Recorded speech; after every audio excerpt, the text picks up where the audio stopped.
Capitol. Without objection, the chair is authorized to declare the committee in recess at any time. I'll now recognize myself for an opening statement.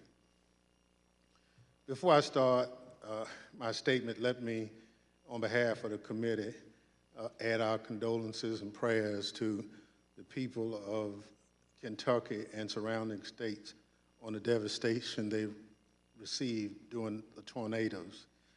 Our hearts and prayers go out to all those impacted. This week, I expect that roughly a dozen key witnesses will provide testimony on the record in our investigation. We'll hear from many more informally as we continue to gather facts about the violence of January 6th and its causes. That should put us well north of the 300 mark in terms of witnesses who have given us information. Add to that more than 30,000 records and nearly 250 substantive tips on our tip line, and anyone listening at home tonight, if you have any information you want to share with us, you can find our tip line on the Select Committee's website, january6.house.gov. The Court of Appeals here in Washington has ruled quickly in our favor regarding the Select Committee's work to uncover relevant information. And day to day, we are getting a clearer picture of what happened, who was involved, and who paid for it, and where the money went. So I'm pleased to report we're making swift progress, and before too long, our findings will be out in the open. We'll have public hearings, we'll tell this story to the American people, but we won't do it piecemeal. We'll do it when we can tell the story all at once, from start to finish, not leaving anyone guessing and not allowing it to fade into the memories of last week's news. This story is too important. The stakes are too high. We have to do this job right. And that means we have to address the handful of outliers soberly and appropriately. That's why we're here this evening. The Select Committee's report referring Mr. Meadows for criminal contempt charges is clear and compelling. As White House Chief of Staff, Mr. Meadows played a role in or was witness to key events leading up to and including the January 6th assault on the United States Capitol. Don't let lawsuits or op-eds about executive privilege by Mr. Meadows or his representatives confuse you. It comes down to this. Mr. Meadows started by doing the right thing, cooperating. He handed over records that he didn't try to shield behind some excuse. But in an investigation like ours, that's just the first step. When the records raise questions, as these most certainly do, you have to come in and answer those questions. And when it's time for him to follow the law, come in and testify on those questions. He changed his mind and told us to pound sand. He didn't even show up. Now, this happened the same day his book was published, the same book that goes into detail about matters the Select Committee is reviewing. It also details conversations he had with President Trump and others, conversations we want to hear more about. He had also appeared on national television discussing the events of January 6th. He has no creditable excuse for stonewalling the Select Committee's investigation.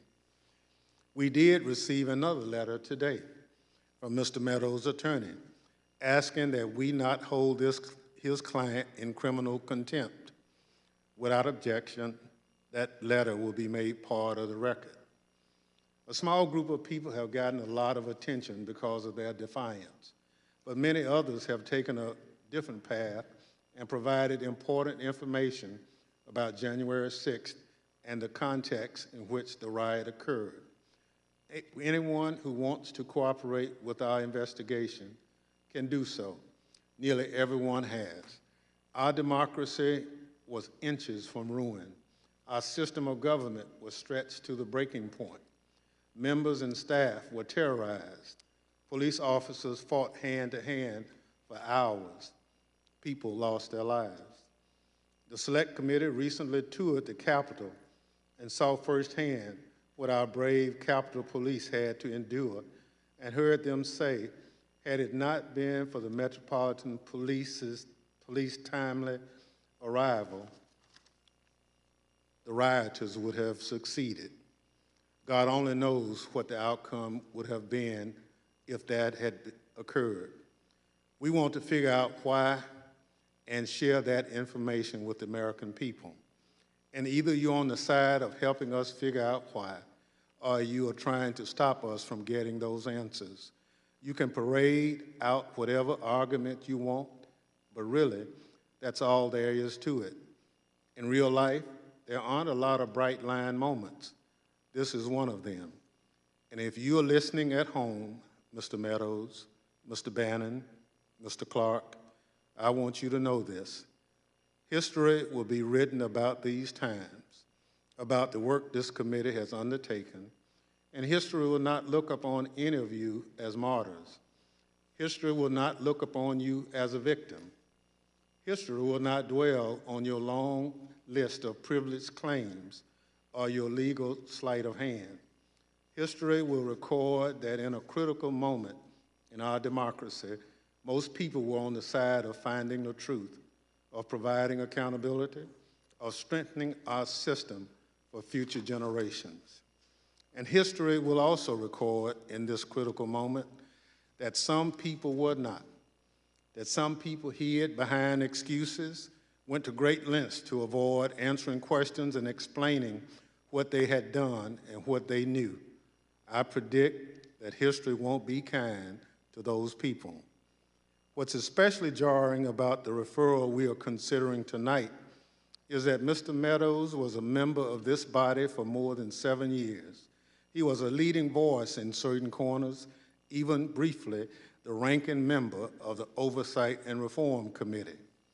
It's not hard to locate records of his time in the House and find a Mr. Meadows full of indignation because at the time, a prior administration wasn't cooperating with the congressional investigation to his satisfaction. Whatever legacy he thought he left in the House, this is his legacy now. His former colleagues singing him out for criminal prosecution because he wouldn't answer questions about what he knows about a brutal attack on our democracy. That's his legacy. But he hasn't left us any choice. Mr. Meadows put himself in this situation, and he must now accept the consequences.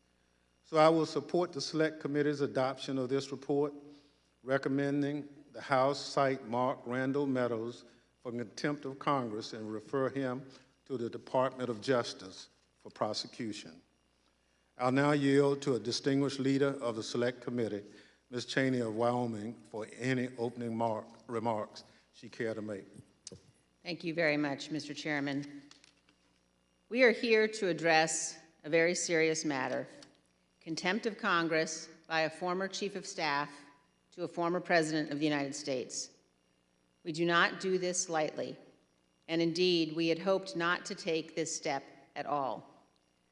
For weeks, as the Chairman noted, we worked with Mr. Meadows' counsel to reach an agreement on cooperation. But shortly before his scheduled deposition, Mr. Meadows walked away from his commitment to appear and informed us he would no longer cooperate. We believe Mr. Meadows is improperly asserting executive and other privileges, but this vote on contempt today relates principally to Mr. Meadows' refusal to testify about text messages and other communications that he admits are not privileged. He has not claimed and does not have any privileged basis to refuse entirely to testify regarding these topics.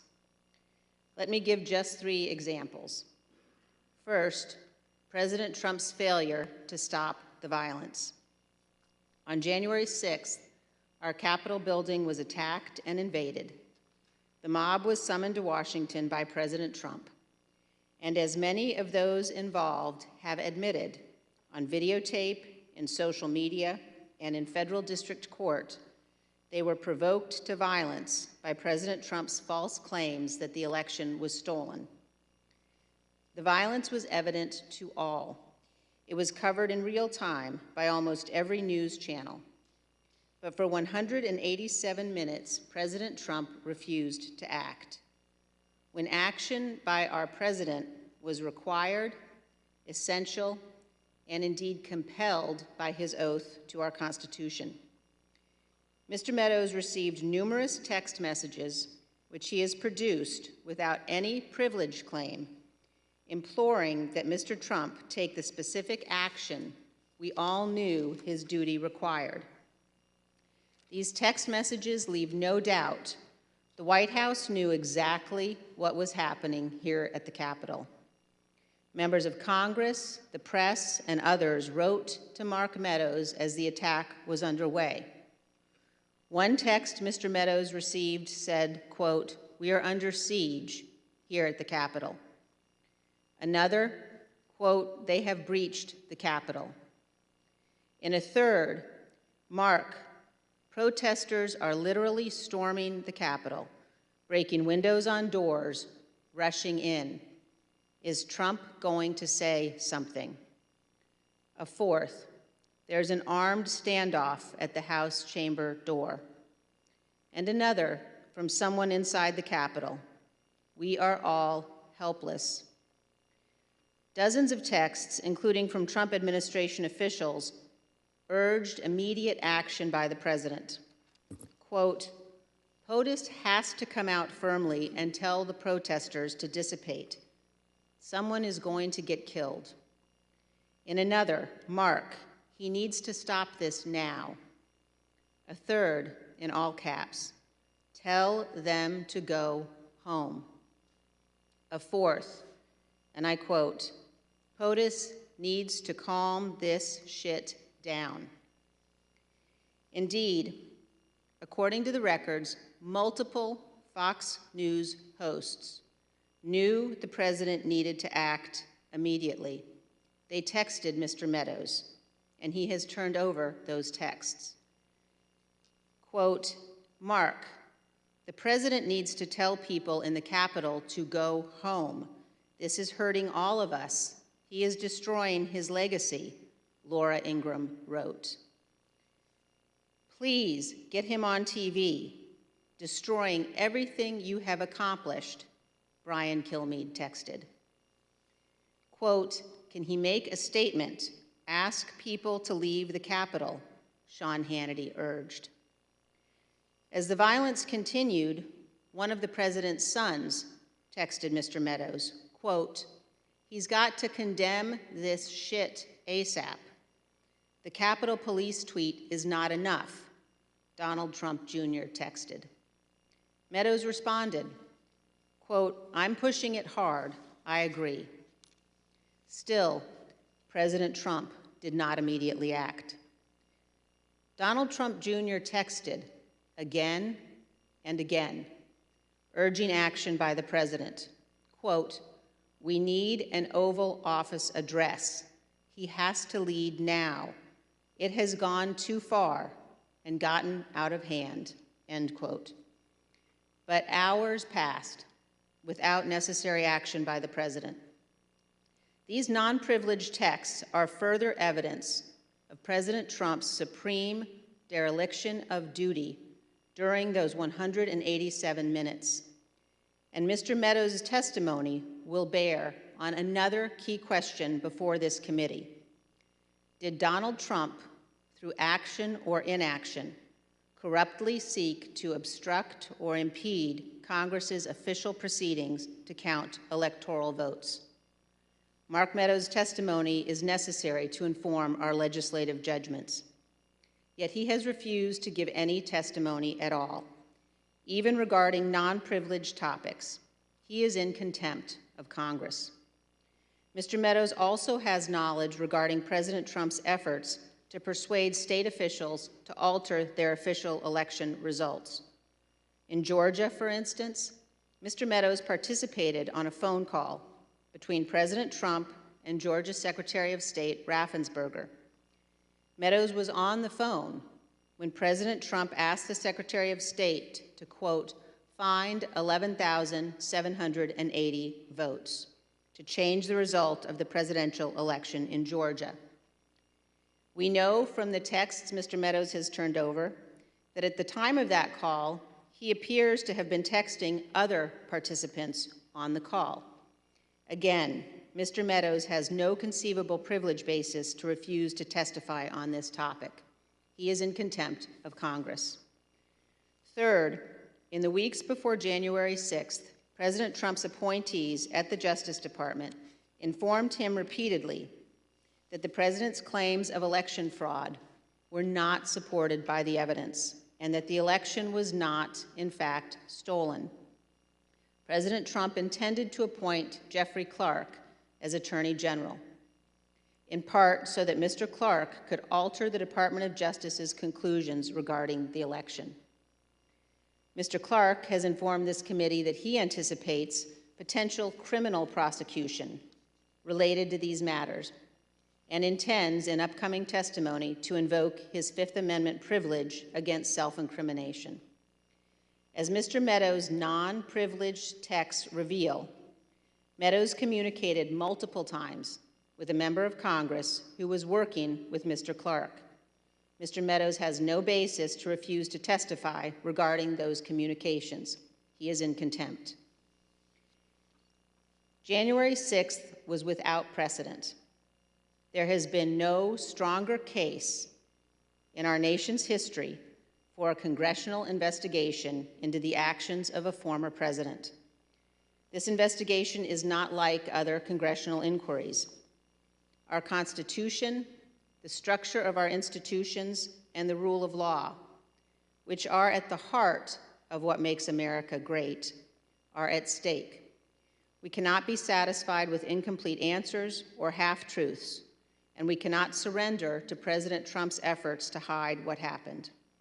We will be persistent, professional, and nonpartisan, and we will get to the objective truth to ensure that January 6th never happens again. I yield back. Gentlelady yields back. Pursuant to notice, I now call up the report on a resolution recommending that the House of Representatives find Mark Randall Meadows in contempt of Congress for refusal to comply with a subpoena duly issued by the Select Committee to investigate the January 6th attack on the United States Capitol. The report was circulated in advance and printed copies are available. The clerk shall designate the report. Report on a resolution recommending that the House of Representatives find Mark Randall Meadows in contempt of Congress for refusal to comply with the subpoena duly issued by the Select Committee to investigate the January 6th attack on the United States Capitol. Without objection, the report will be considered as read and open to amendment at any point. The chair recognizes the gentlewoman from California, Ms. Lofgren. Thank you, Mr. Chairman.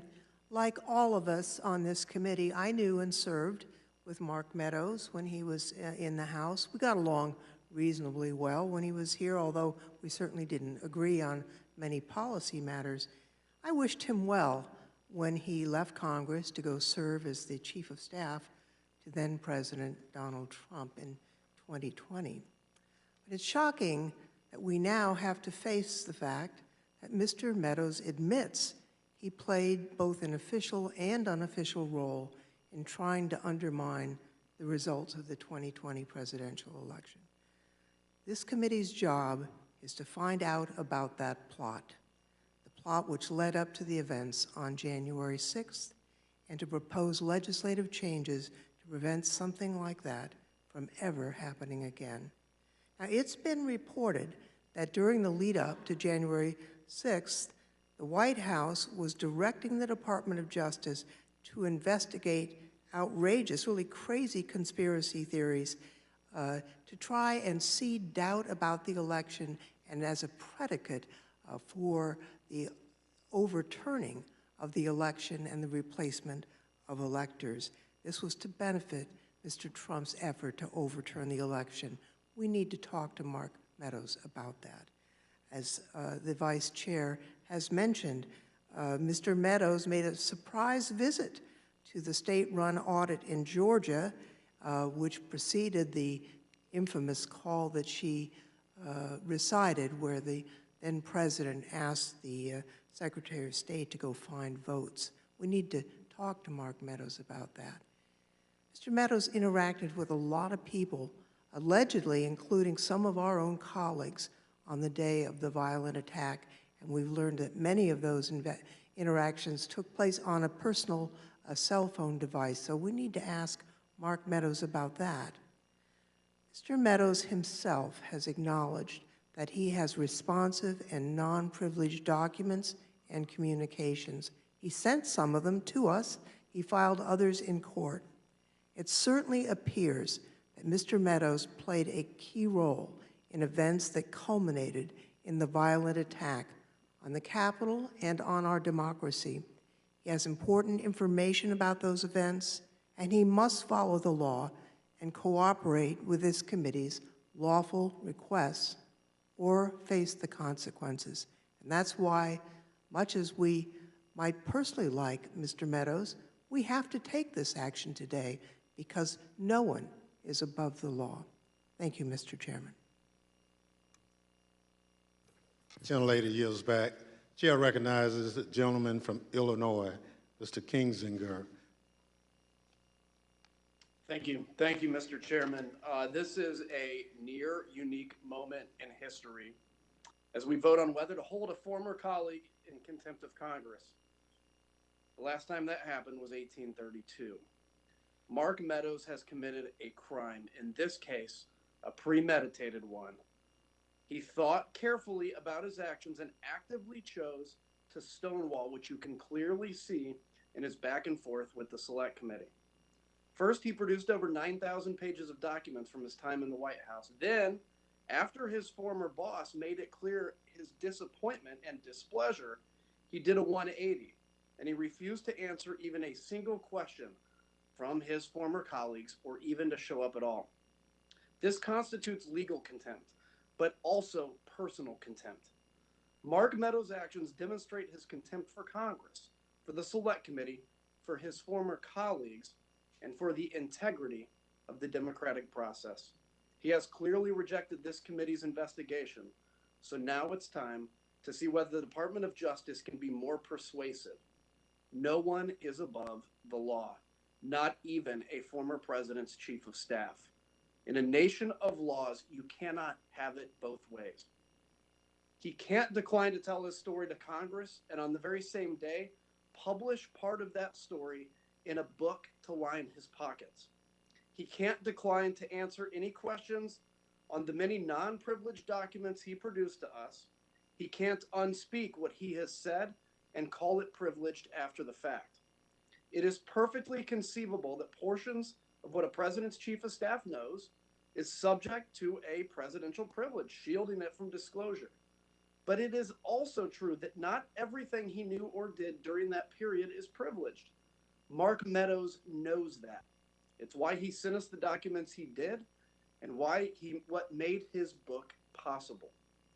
That's why the law required him to show up for his deposition and to specify in response to each question what the answer was and whether or not that answer, in fact, was privileged from disclosure.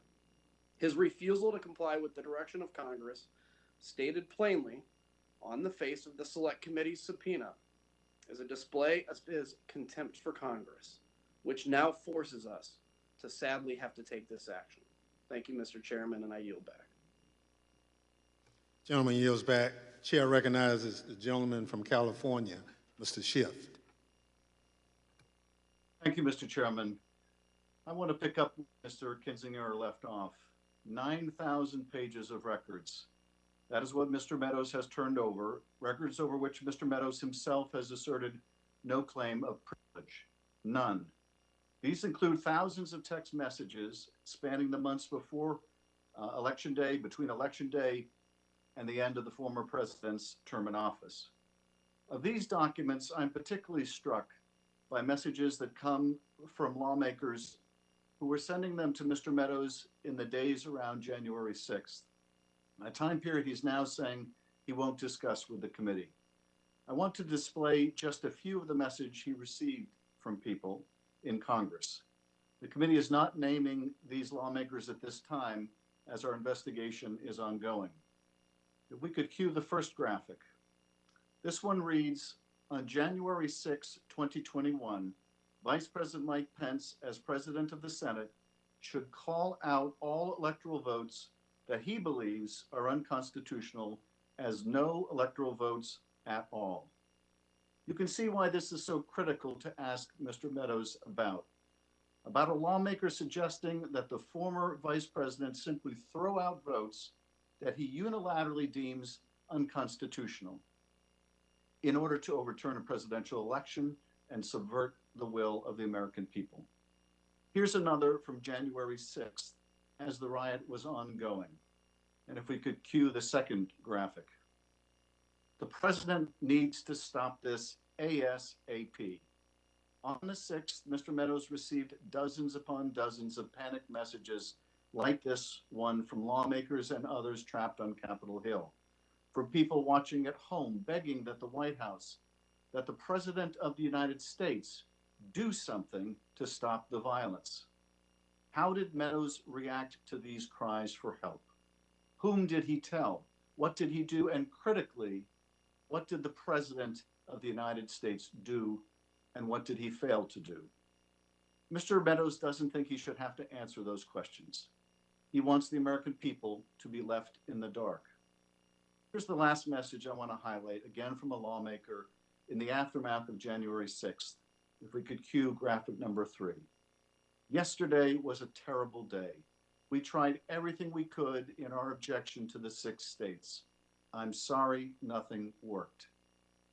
The day after a failed attempt to stop the peaceful transfer of power through violence, an elected lawmaker tells the White House Chief of Staff, I'm sorry, nothing worked. That is chilling. We would like to ask Mr. Meadows what he thought about that. Mr. Meadows' behavior and his refusal to do his moral duty shows why we need stronger tools to enforce congressional subpoenas. It's an issue I've worked on for years. But in the absence of those changes, we will use the tools that we have. And I expect the Justice Department to move as swiftly in dealing with Mr. Meadows as it did with Mr. Bannon, and prosecute him for violating the law and his duty as a citizen. I support advancing this contempt referral, Mr. Chairman, and I yield back. Gentleman yields back. The chair recognizes the gentleman from California, Mr. Aguilar. Thank you, Mr. Chairman. Last Tuesday, December 7th, the Select Committee received a letter from Mr. Meadows' lawyer telling us that his client's appearance for the deposition had become, and I'm quoting, untenable. Something else happened last Tuesday. The chief's chief hit the bookstores. Mr. Meadows' memoir. Remember, this is a witness who's refusing to comply with the law and answer our questions, in part because, he says, the former president has instructed him to do so. He says he was the chief of staff and he couldn't possibly disclose his conversations with the former president. But let's take a look at the book. This is from a section dealing with the January 6th rally at the Ellipse. And I'm going to put this quote up here on the screens. I'm not going to read the whole thing because we all know what the president said publicly that day, but I want to read this part. When he got off stage, President Trump let me know that he had been speaking metaphorically about the walk to the Capitol. He knew as well as anyone that we couldn't organize a trip like that on such short notice. This is interesting because the Select Committee has a lot of questions about what the president said and did on January 6th. We have a lot of questions about the protests that day and how they escalated into a riot. And Mark Meadows says he can't discuss those details with us, but apparently he can put them in his book. He can also discuss them on television. Just weeks after January 6th, Mr. Meadows discussed his interactions with the former president in an interview with Laura Ingraham. Ms. Ingraham asked him, at any time did the President of the United States want to or seek to interfere with the vote counting of legitimate votes at the election. He was happy to answer her question. Fast forward to last week.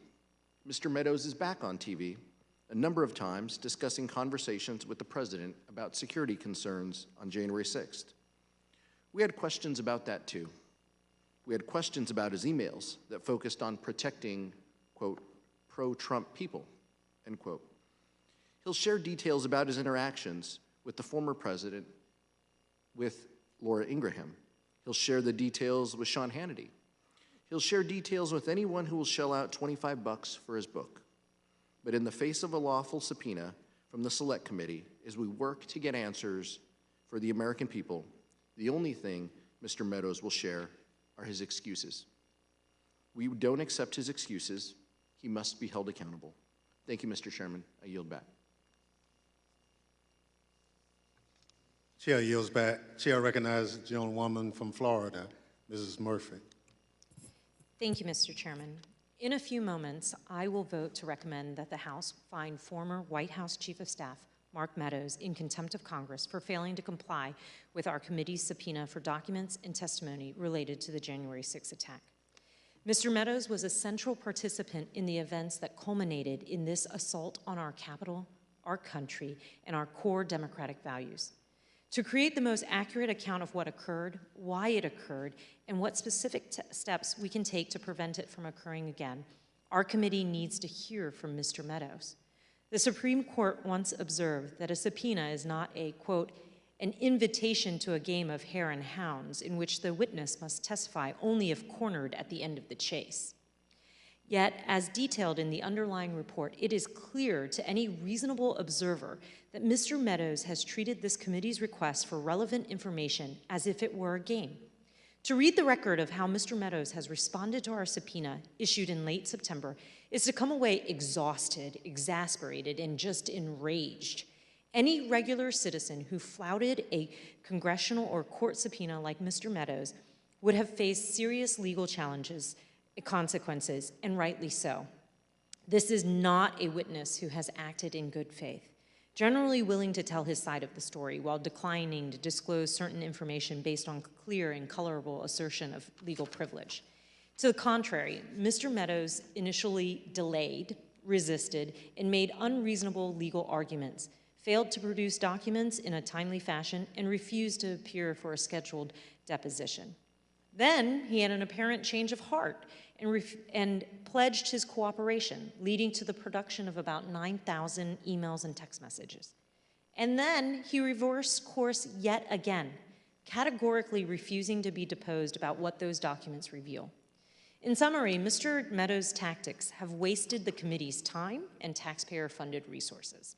He's left us with incomplete and inadequate information about what he did and what he knows, and hindered our effort to find the truth.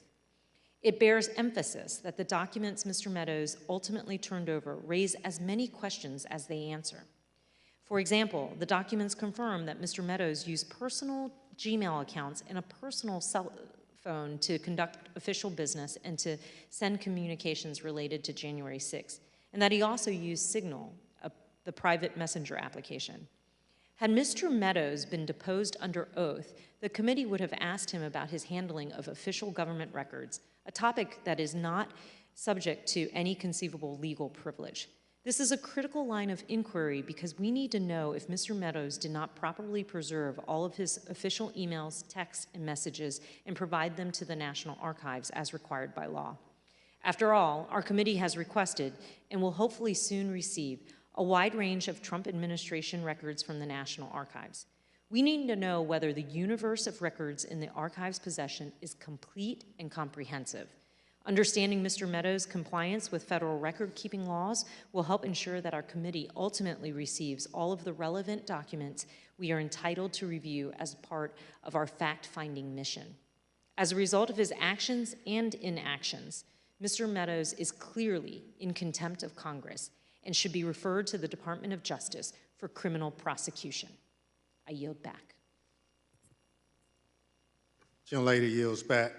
Chair recognizes the gentleman from Maryland, Mr. Raskin. Thank you, Mr. Chairman. Mr. Meadows' sudden vanishing act is intolerable to the rule of law and to the work of our committee. Imagine how our justice system would break down if any witness could decide to stop cooperating midway through a proceeding. The 9,000 pages that Mr. Meadows has produced in disclosed documents without asserting any kind of privilege put him in the thick of the action with Donald Trump as the Capitol was overrun by violent insurrectionists, and as Trump and others tried to overthrow Joe Biden's majority in the Electoral College by exerting coercive pressure on Vice President Pence. We are getting a comprehensive portrait of what took place on January 6th, but Mr. Meadows' testimony is very significant for us.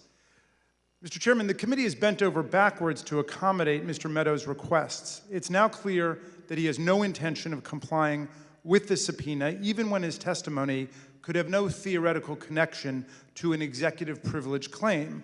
For example, he's categorically refusing to show up to testify about 9,000 pages of documents he has already turned over to the committee and for which he has thus nullified any hypothetical assertions of executive privilege. He is refusing to testify about statements he has made in his book, published last week, and in the media about the events of January 6th. This is, again, another category of statements where any conceivable executive privilege claim that could be invoked by President Biden or asserted by former President Trump has already been deliberately abrogated and waived by Mr. Meadows. This witness must testify, like 300 other witnesses before him have done, either voluntarily and proudly as a patriotic citizen, or at least under compulsion of subpoena by the Congress of the United States. But he has no right anywhere in our constitutional system to defy a subpoena from the House of Representatives. And if anyone we have called as a witness knows in his bones that he must testify before our committee, it is Mr. Meadows himself. Repeatedly through his career in Congress, he insisted that even high-ranking executive branch officials must comply with congressional subpoenas for documents, information, and testimony. In the last administration, multiple times Mr. Meadows found high-ranking officials hiding information from Congress, withholding relevant documents, or, quote, even outright ignoring congressional subpoenas. And he said this at one point: "This level of conduct, paired with the failure to even feign an interest in transparency, is reprehensible. And whether you're a Republican or a Democrat, this kind of obstruction is wrong, period." For 9 months, we've warned them consequences were coming, and for 9 months, we've heard the same excuses backed up by the same unacceptable conduct. Time is up, and the consequences are here, unquote. A subpoenaed witness cannot thwart Article I congressional power and process simply by filing an Article III lawsuit. The Meadows lawsuit against individual members of this committee is extremely dubious in light of the speech and debate clause and other major constitutional roadblocks, and its substantive allegations are clearly frivolous, such as his central absurd claim that Congress has no legitimate purpose in investigating and reporting on a violent attack on our Capitol, our presidential election, and the peaceful transfer of power. If we have no legitimate legislative purpose in investigating a violent insurrection against our own government, well, then we simply have no legitimate legislative purposes at all. If this investigation is not necessary and proper to everything else we are doing in Congress, then the Constitution has been hollowed out by official lawlessness and a shocking collapse in critical thinking skills. Meadows' last-minute suit is plainly a tactic to delay and obstruct our investigation, and it need not detain us any longer, Mr. Chairman. We have received overwhelming cooperation and participation from Americans who can help us piece together this shocking sequence of events, and we have a duty to collect all of the evidence we need to report back to Congress and to the American people on a matter of the utmost gravity and importance to the future of American democracy. I favor this resolution to proceed with criminal contempt, and I yield back to you, Mr. Chairman. Gentleman yields back. Chair recognizes the gentlewoman from Virginia, Ms. Luria. Thank you, Mr. Chair, Madam Vice Chair, and my fellow committee members. As many of us have echoed this evening, we do not take this vote lightly. But this committee and this Congress is left with no other alternative when, in the midst of an investigation of this magnitude, we are stonewalled at every turn by those who played a central role in the planning and execution of the January 6th attack. We have a detailed picture of the attack and the events leading up to it. Our committee's heard from almost 300 people. We've received more than 30,000 pages of documents, and we continue to follow up every day on the more than 250 tips received through our tip line. Let's be very clear about Mr. Meadows' role and why his testimony is so important. In the course of our investigation, we've heard from individuals involved in the planning of the rallies that immediately preceded the violent attack on the Capitol. And we know some of those people were in direct contact with Mr. Meadows. We want to ask him about that. We've heard from former White House staffers who are helping us understand what was going on in the White House in the time leading up to January 6th. Mr. Meadows was the chief of staff in the White House, so we want to ask him about that. We've heard from officials at the Justice Department who are on the receiving end of instructions to amplify unsupported claims about the outcome of the election. Mr. Meadows was integral in those efforts, so we want to ask him about that. We've heard from state-level officials about the pressure campaigns and the relentless public attacks on democracy in Arizona, Michigan, and Georgia. But Mr. Meadows actually went to Georgia in connection with the recount effort. The committee and the American people must hear from him about that. We are investigating an attempt, as one rioter put it, to overthrow the government. The fate of our republic has never faced a threat as acute and as imminent as we face today, and that we are looking into through this investigation. The extent of this effort reached the highest levels of our government, and it runs right through Mr. Meadows. Anything less than his full cooperation further enables the erosion of our Constitution, our democratic institutions, and the rule of law. I join my colleagues in urging an aye vote on this resolution, and I yield back. Gentlelady yields back. If there's no further debate, I now recognize the gentlewoman from Wyoming, Ms. Cheney, for a motion. Mr. Chairman, I move that the committee favorably report to the House the committee's report on a resolution recommending that the House of Representatives find Mark Randall Meadows in contempt of Congress for refusal to comply with a subpoena duly issued by the Select Committee to investigate the January 6th attack on the United States Capitol. The question is on the motion to favorably report to the House. Those in favor say aye. Aye. Those opposed say no. In opinion of the chairs, the ayes have it. Mr. Chairman, I request a recorded vote. A recorded vote is requested. The clerk will call the roll. Ms. Cheney? Aye. Ms. Cheney, aye. Ms. Lofgren? Aye. Ms. Lofgren, aye. Mr. Schiff? Aye. Mr. Schiff, aye. Mr. Aguilar? Aye. Mr. Aguilar, aye. Mrs. Murphy? Aye. Mrs. Murphy, aye. Mr. Raskin? Aye. Mr. Raskin, aye. Mrs. Luria? Aye. Mrs. Luria, aye. Mr. Kinzinger?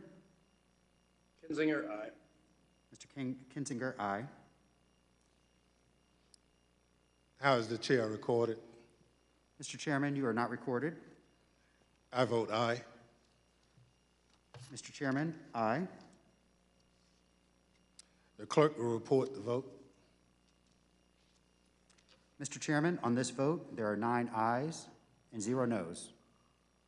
The motion is agreed to. The vice chair is recognized. Mr. Chairman, pursuant to Clause 2L of Rule 11, I request that members have 2 calendar days in which to file with the clerk of the committee supplemental or additional views on the measure ordered reported by the committee tonight. So ordered. Without objection, staff is authorized to make any necessary technical or conforming changes to the report to reflect the actions of the committee. There being no further business, without objection, the Select Committee stands adjourned.